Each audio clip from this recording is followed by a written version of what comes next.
the deep sting of the brand of sacrifice, bleeding in rhythm with unseen threats. His rest was no sanctuary. It only dragged him deeper into the pit of memory and rage. In silence, Guts stirred. His body ached from battles past, each wound a scar etched in war. Beside him, Puck fluttered anxiously, fretting over injuries no man should survive. But Guts wasn't like other men. His will, carved from suffering, was far harder than bone. His enemies, the apostles, were monsters in flesh. Once human, they had traded souls for power through cursed relics called Bahalits. Guts had slain another, the Count, a beast who'd sacrificed his own wife. But it brought no peace, not for Guts, not for the girl who called that monster her father. Her name was Teresia. He left her crying among ashes, her grief a mirror of his own. And he walked away, not because he was cold, but because he knew kindness would never be enough to kill the things he was after. The journey continued. The brand bled again. In a ruined town tucked beneath a dying sky, Guts was met with wary glances. The townsfolk whispered behind closed doors. They sensed it, the shadow that followed him. That night, the air turned foul. A chill cut through bone. Whispers slithered through cracks in the walls.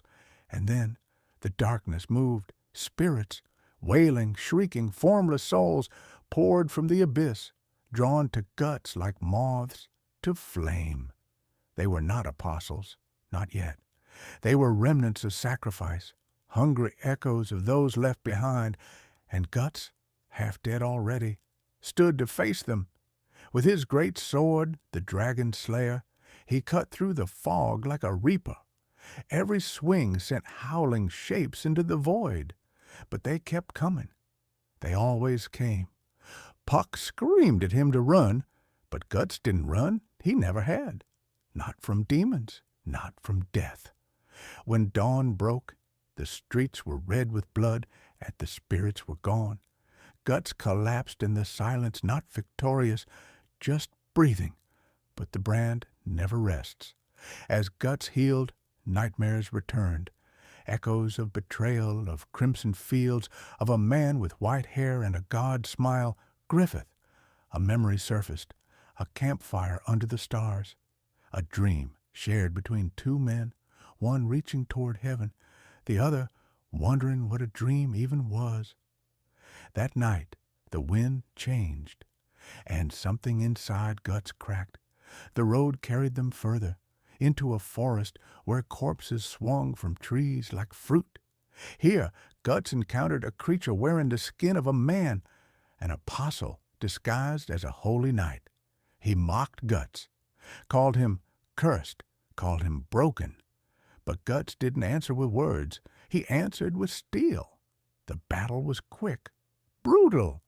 The apostle revealed his true form, a hulking mass of muscle and horn. But he was nothing compared to the Count, nothing compared to the demons in Guts' memories.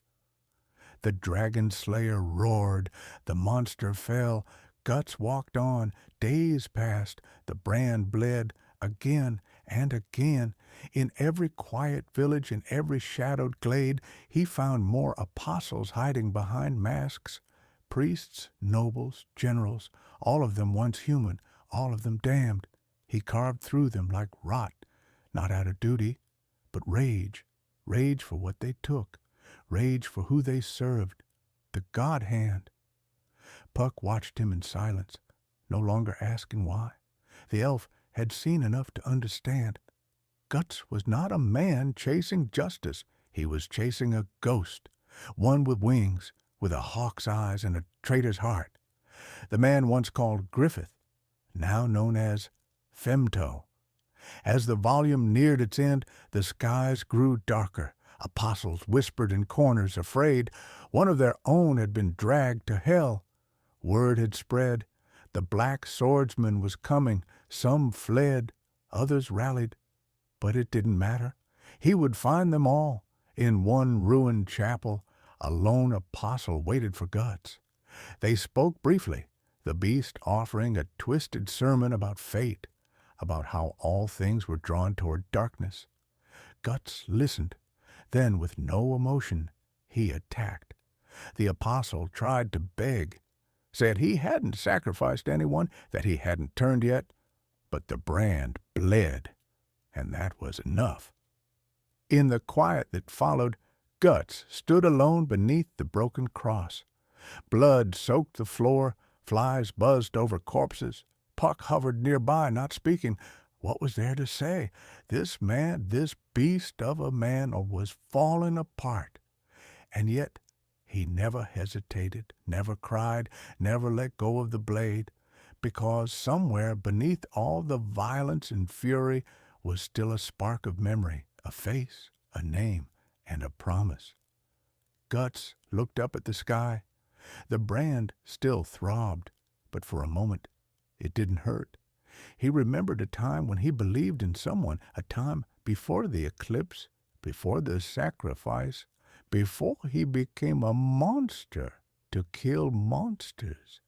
And so he walked on, one foot in hell, the other on the road, chasing the dream that betrayed him,